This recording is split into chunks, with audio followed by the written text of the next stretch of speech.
Hello and welcome to Life Goal Heroes Talk, where we meet everyday champions who are helping people achieve their dreams one smart decision at a time. Today's guest is a true inspiration. He's not just a life insurance expert, but he's a trusted advisor to people across the globe. From a small town, Bardoli, Gujarat, to becoming a top insurance consultant, he is a proof that dedication, belief, and purpose can take you anywhere. He has helped hundreds of families, especially NRIs, securing their futures with confidence, and he's still just getting started. Please welcome the incredible Mr. Rakesh Mehta, life insurance advisor, a businessman, global achiever, and today's life goal hero.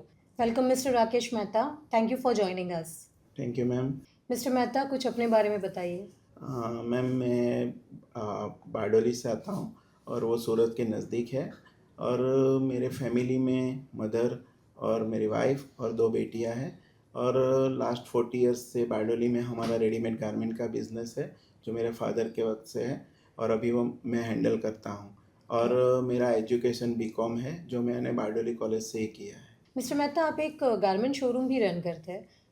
वो business की journey आपकी कैसे start हुई and वो business आपके insurance business को कैसे complement करता है? मैम बेसिकली रेडीमेड गारमेंट्स जो फादर का बिज़नेस था। ओके। जब फादर की डेट हुई तो मैंने टेक ओवर किया।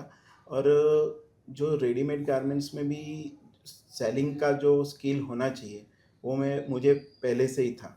और Okay, good. उसी हिसाब से जब मैं इंश्योरेंस फील्ड में आया तो इंश्योरेंस फील्ड में भी एक बात वही है कि आपको कस्टमर का नीड देख के उसको जो भी अपना प्रोडक्ट होता है वो पिच करना है, उसकी नीड देख के हमको प्रोडक्ट देना है। Right, और very right. उसी हिसाब से मैं जितना रेडीमेड गारमेंट्स में सीखा वही बेसिकली मुझे इंश्योरेंस में भी उतना ही काम आ रहा है अभी भी। Oh, that's great. Mister Mehta, आपका लाइफ इंश्योरेंस का जो बिजनेस है, तो वो गारमेंट के शोरूम से लाइफ इंश्योरेंस तक का जर्नी कैसे स्टार्ट हुआ एंड आपको इनिशियल स्टेज पे क्लाइंट कैसे मिले? पहली बार जब मैंने मार्केट में कदम रखा तब सोच रहा था कि कहाँ जाऊँ। मगर फिर अच्छा। मैंने सोचा कि मेरे रेडीमेड गारमेंट्स के जितने कस्टमर हैं उसका मैंने प्रोस्पेक्टेड लिस्ट बनाया कि ओके। किस किस को मिलूँ मैं। तो उसमें से पहले दिन 10 कस्टमर को मिला। उन्होंने 5 कस्टमर ने तुरंत ही मुझे 10,000 की पॉलिसी जो उस वक्त थी वो मुझे फर्स्ट अटेम्प्ट में ही मिल गया। सुपर्ब, जैसे आपने बताया। या और फिर तो क्या है कि एक जो एमडीआरटी का मीट होता है वो मेरे ऐसे ने बताया कि आप इतना करेंगे ये मंथ में तो आपको ये मिलेगा। तो मैंने फिर मेरा जर्नी जहाँ से स्टार्ट किया फिर मैंने कभी पीछे मुड़ के देखा ही नहीं है। बिकॉज मैं call to call every day call to call तो क्या ऑटोमेटिक बिजनेस आता गया। फिर ट्रेनिंग ये सब से प्रोडक्ट नॉलेज वो जितना मेरा जर्नी है उसी हिसाब से मुझे नॉलेज आता गया। फिर कस्टमर के साथ रेफरेंसेस मिलते गए कि आज एक कस्टमर को मिला, उन्होंने ही बोला कि आप राकेश के पास जाइए, उसको अच्छा नॉलेज है, अच्छी पॉलिसी आपको देगा। ज्यादातर रेफरल से बिजनेस रहा और आपका, जो गारमेंट के बिजनेस। सेकंड हमारा जो टाउन एरिया है यानी रूरल एरिया है।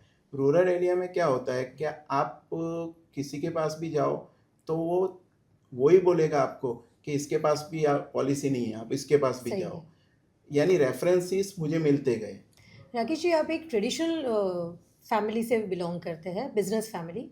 जब आपने लाइफ इंश्योरेंस बिजनेस ज्वाइन करने का सोचा, तो आपके फैमिली का इनिशियल रिएक्शन क्या था?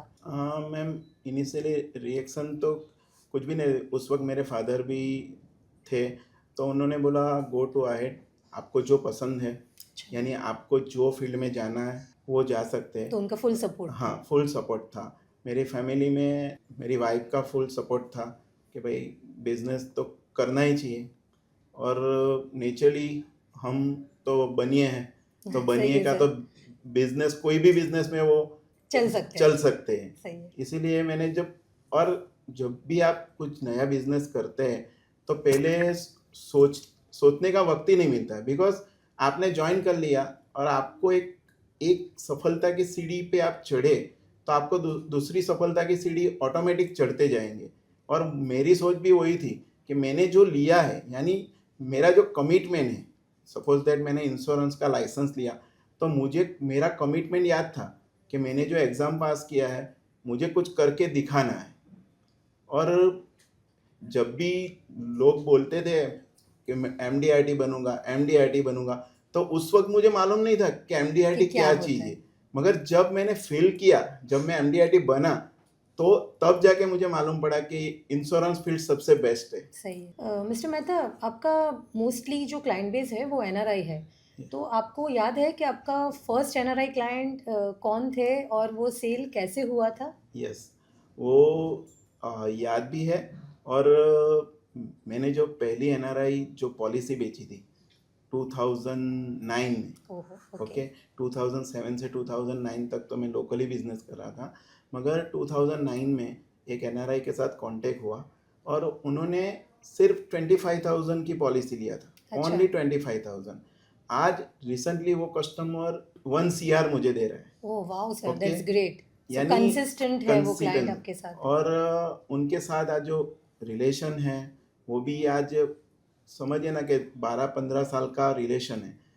और उनके रेफरेंसेस से इतने सारे एनआरआईज मेरे कस्टमर हैं ओके। और हर साल इन्वेस्टमेंट एनआरआईज कर रहे हैं। और एनआरआई को क्या चाहिए कि एक सर्विस चाहिए, वो अब मैं दे रहा हूँ। ऑनेस्टी चाहिए कि आप कुछ उसके साथ गलत प्रोडक्ट तो आप नहीं दे रहे हैं ना। और एनआरआईज को इंटरेस्ट रेट जो उधर यूएस में या दूसरी कंट्री में मिल रहा है, उससे तो इंडिया इंश्योरेंस भी दे रहा है, बेटर इंटरेस्ट रेट दे रहा है और फैमिली प्रोटेक्शन दे रहा है। इसीलिए सही है। एनआरआईज क्लाइंट को सबसे ज़्यादा मैंने पिक किया है। और एनआरआईज में एक ये भी है कि वो रुपीज़ में दे रहा है और उनके पास तो डॉलर है, डॉलर्स है। बराबर है। तो ऐसे ही उनकी तो वैल्यू ज़्यादा बढ़ जाती है। और जितने भी एनआरआईज क्लाइंट हैं, तो आज मैं यूएस जाता हूँ, कहीं भी जाता हूँ, तो मैं उधर एनआरआई मीट करता हूँ। और जो रेफरेंस है वो रेफरेंस मुझे मिलते गए। 2018 से जब मैंने फर्स्ट एमडीआईटी वर्ल्ड कॉन्फ्रेंस में गया, तब पहली क्लाइंट मीट मैंने किया, तो वो भी मेरे कस्टमर ने ही अरेंज किया था। अच्छा। और उधर से मुझे 5 to 10 एनआरआईज नए मिले। ऐसे हर साल मैं अभी यूएस जाता हूँ और हर साल उधर क्लाइंट जो जो जो क्लाइंट मेरे हैं वही मीटिंग अरेंज करते हैं, सबको बुलाते हैं और मैं उनको जो अपनी प्रोडक्ट है उसके बारे में बताता हूँ और वो कन्विंस भी हो जाते हैं। राकेश जी, आपका जो एनआरआई क्लाइंट बेस है, तो शुरुआत में आपको कुछ चैलेंजेस भी आते होंगे, तो क्या आप बताएंगे थोड़ा उसके बारे में? चैलेंजेस में तो क्या है कि जो मेरा रूरल एरिया है, रूरल एरिया में पहले क्या था कि लोग बैंक एफडी, यानी सबके माइंड सेटअप में ही ऐसा था कि आप बैंक एफडी में रख दो, दूसरा कुछ करना है, पोस्ट में रख दो, कुछ करना नहीं है। जब मैंने शुरुआत की कि आपको इंश्योरेंस की भी ज़रूरत है और आप बैंक एफडी में जहाँ पैसा, उसमें आपका जो पैसा लगता है, मगर वो आप शॉर्ट टाइम में जो इंटरेस्ट रेट चेंज हो जाते हैं। सपोज सही है। दैट 2007 में इंटरेस्ट रेट क्या था और अभी क्या है। सही है। और हम जो प्रोडक्ट देंगे वो 15-20 ईयर्स में सबसे ज़्यादा बेस्ट रिटर्न देंगे, फैमिली प्रोटेक्शन देंगे। तो पहले ऑब्जेक्शन आ रहे थे, मगर अभी पहले मुझे भी प्रॉब्लम फेस करने पड़ते थे, मगर अभी सपोज दैट जब भी आप खुद की ब्रांड बना लेंगे ना, तब आपको चैलेंजेस करने फेस आएंगे। कम करने पड़ते हैं। पर स्टार्टिंग में थोड़े ज़्यादा चैलेंजेस ये एफडी हाँ, रिलेटेड ही आते थे या कुछ और भी नहीं, इंश्योरेंस जैसे आपने फील्ड, बोला कि ट्रस्ट बेस्ड, तो इंश्योरेंस में भी क्या था, अवेयरनेस नहीं थी ना।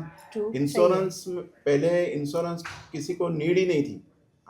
जब मैंने स्टार्ट किया तो मैं स्मॉल विलेजेस में जाता था, तब लोग बोलते हैं ये मैं मर जाऊंगा उसके बाद में क्या पैसा करना।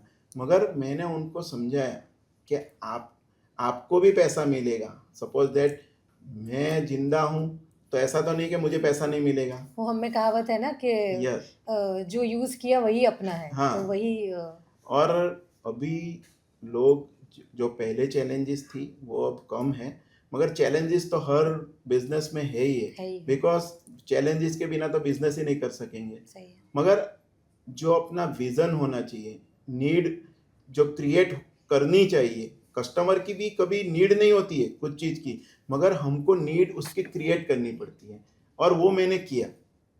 इसीलिए कस्टमर आज जल्दी कन्विंस हो जाता है और मेरा जो कॉल क्लोजिंग रेशियो है वो 90-95% है। Oh, great, sir. That is actually 1:1. Yes, Okay, great. जब मेरा आई थिंक अक्टूबर मंथ में मेरा टीओटी हो गया था, तो तभी मैंने डिसाइड किया कि इस बार कुछ अलग करते हैं। Okay. बिकॉज एनआरआईज तो थे, बिकॉज एनआरआईज फरवरी मार्च तक रहते हैं इंडिया अच्छा. में।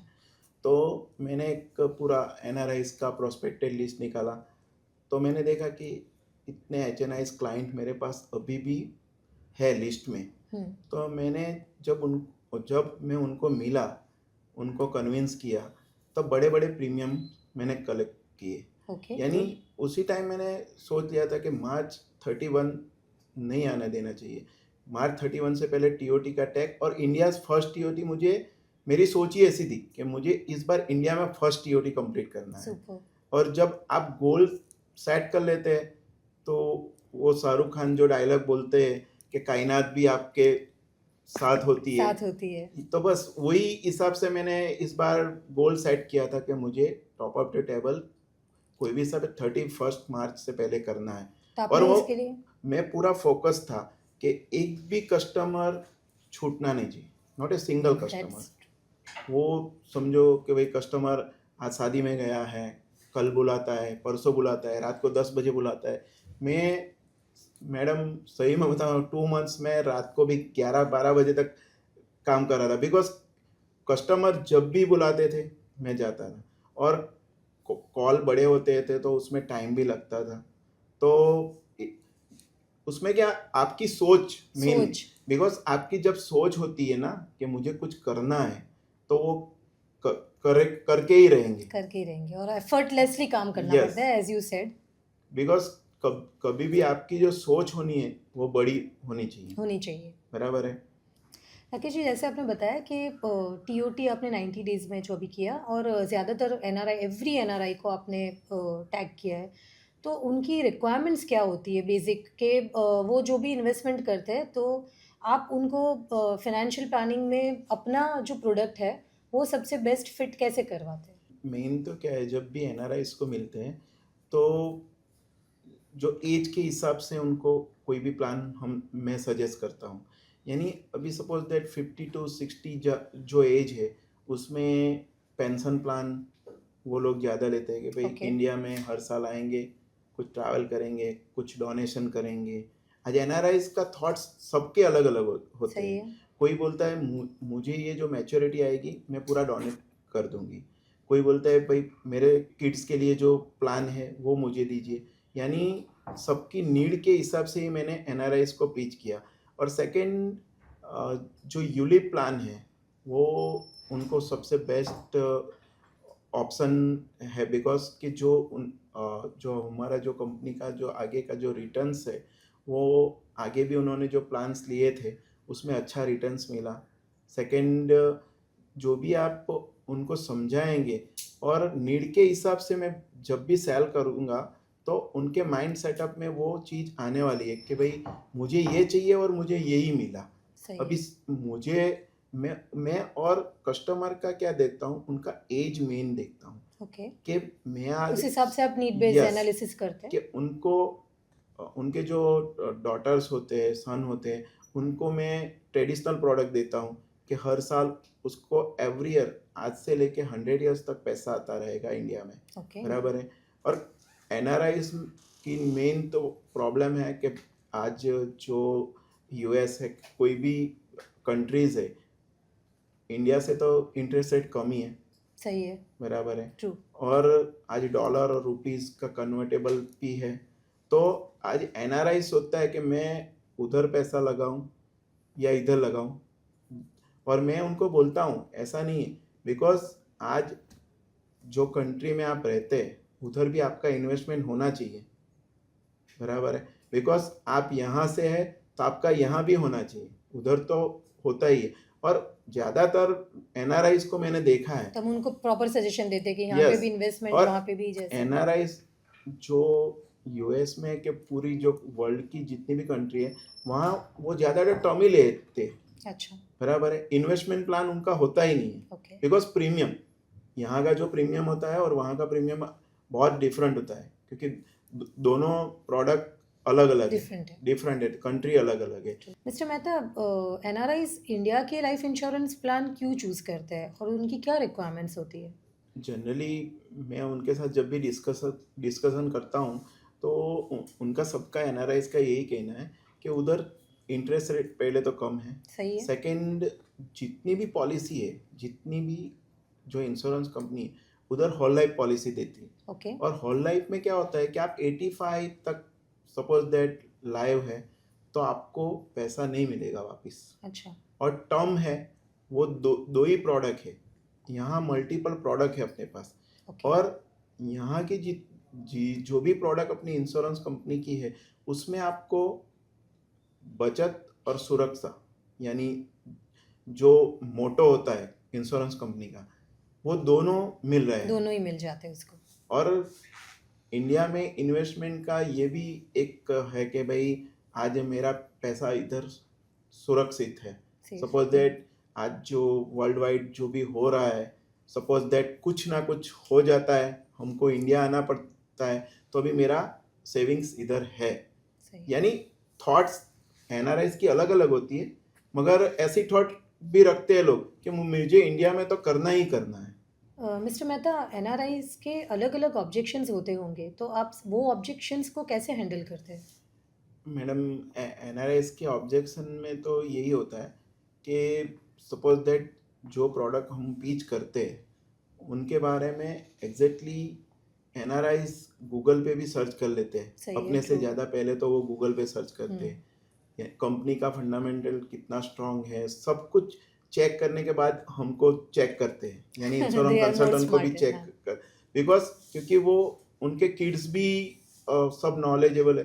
तो मेन ऑब्जेक्शन क्या आते हैं कि भाई सपोज दैट हमारे बच्चे इंडिया में पैसा लेने आएंगे कि नहीं आएंगे। Right, पहला very true. ऑब्जेक्शन जितने भी एनआरआईज है उसका क्योंकि वो ऑब्जेक्शन next यही है। generation आना नहीं नेक्स्ट चाहते। जनरेशन में क्या होता है कि उसको इंडिया आना है नहीं आना है, वो एक मेजर अभी मैं देख रहा हूँ कि भाई आज एनआरआईज के बच्चे बोल रहे हैं कि उधर क्यों इन्वेस्ट कर रहे हो, बराबर है।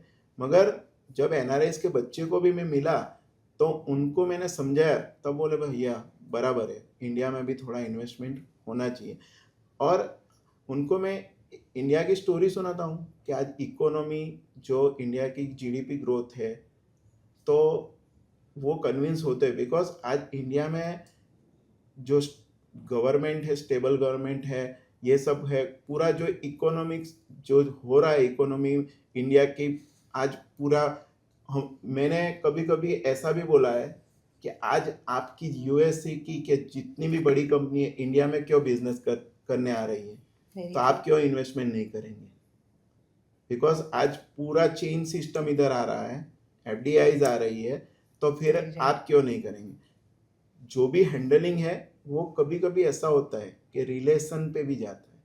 आज इंश्योरेंस का बिजनेस थोड़ा रिलेशन भी हो गया है कि भाई चलो हमको करना है तो आपसे करेंगे। You also have to make them realize Yes. कि इंडिया में क्यों करना कभी भी आप जब इंश्योरेंस बेचते हैं तो सिनारियो तो होता ही है, और जो भी ऑब्जेक्शन है वो हैंडल करके ही आगे जाना है। कभी भी ऐसा तो नहीं कि उधर रुक जाएंगे कि एक ने ऑब्जेक्शन किया। कभी कभी कोई कस्टमर ना बोलता है तो उसको कन्विंस करना पड़ता है, ताकि अभी ऑब्जेक्शन समझ के कि नहीं मुझे तो ऑब्जेक्शन आया, अभी मैं एनआरआई से नहीं मिलूंगा, ऐसा तो कभी हो ही नहीं सकेगा, बिकॉज मुझे तो बिजनेस करना है। और उनको सही गाइडलाइन करेंगे तो एनआरआई सबसे बेस्ट कस्टमर है। ट्रू। मिस्टर मेहता, आप इतने सक्सेसफुल हैं तो आप दूसरे एक यंग प्रोफेशनल जिसने अभी अभी इंश्योरेंस इंडस्ट्री ज्वाइन किया है उसको क्या एडवाइस करेंगे?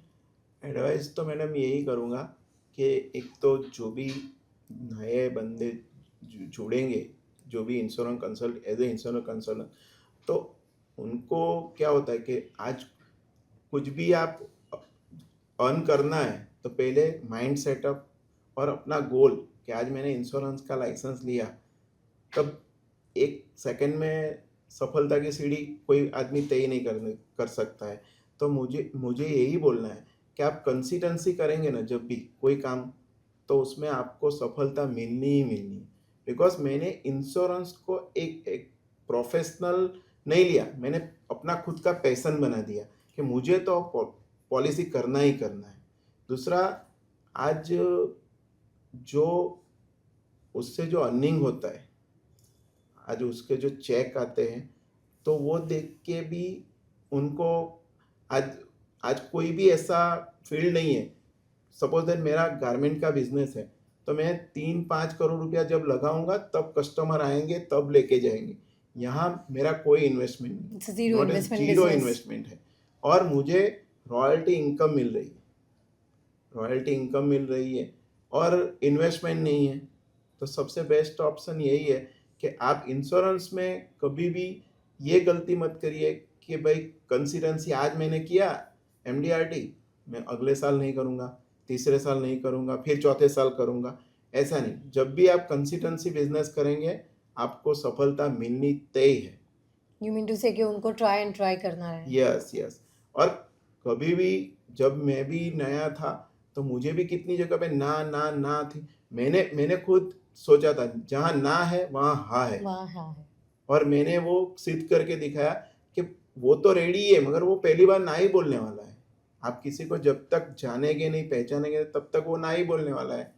और इंश्योरेंस बिजनेस एज ए कोई भी ऐसा टफ लगता है, मगर आप जब अंदर जाएंगे, सीखेंगे, तब बिल्कुल टफ नहीं है। बिकॉज आप जब आप खुद अपनी ब्रांड बना लेंगे ना, तो इंश्योरेंस ऐसे ही बिकता है। यानी जितने भी इंश्योरेंस कंसल्टेंट नए हैं वही बोलना चाहता हूँ कि आप कंसिस्टेंसी रखिए और फोकस, और एवरीडे 5 से 7 लोगों को आप मिलेंगे तो आपका कॉल रेशियो 1% भी आएगा ना। ज़्यादा नहीं बोल रहा हूँ, मगर मैं भी पहले कभी भी मुझे पॉलिसी नहीं मिलती है तो पहले मैं डिप्रेस हो जाता था, मगर अभी नहीं होता। बिकॉज जहाँ मैंने एक ही दिमाग में रखा है कि जहाँ ना है वहाँ हाँ है। खाली अब हमको लगे रहना पड़ता। सपोज दैट 2-3 साल कॉल चलता है कभी कभी, मगर एक मेरे कस्टमर में 4 साल के बाद उसने मुझे 1 CR का प्रीमियम दिया था। तो मगर मैंने उसको छोड़ दिया कि भाई नहीं, अभी मैं तेरे पास नहीं आऊँगा, तो वो कभी भी कॉल नहीं आया। मगर मैंने उसको कुछ ब्रोशर डालता था, नहीं ये प्रोडक्ट आई है सर, कुछ ना मिलते रहता था, तो उन्होंने मुझे ट्रस्ट किया। फॉलोअप लेते ही रहते। हाँ, फॉलोअप लेंगे तो वो कस्टमर आपका ही है। मगर आज गलती क्या होती है कि आपने 2 बार बुलाया, नहीं दिया, तो उसके वहाँ नहीं जाना। ऐसा कभी भी नहीं हो। बिकॉज कंसिस्टेंसी रखेंगे तो वो आपको सफलता मिलनी तय है। राकेश जी, आप अपनी क्या लीगेसी छोड़ना चाहेंगे पर्सनली एंड प्रोफेशनली?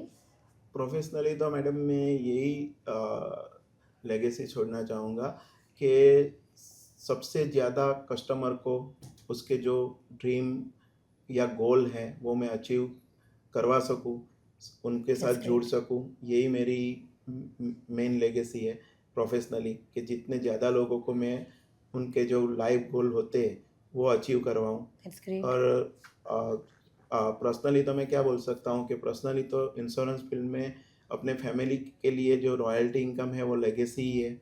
और आज जो इंश्योरेंस कंसल्टेंट को एज ए जो अवार्ड रिकॉग्नाइज, ये सब जो भी जितनी भी जितना भी मिल रहा है वो मेरी सबसे प्रोफेशनली और पर्सनली दोनों के लिए लेगेसी ही है।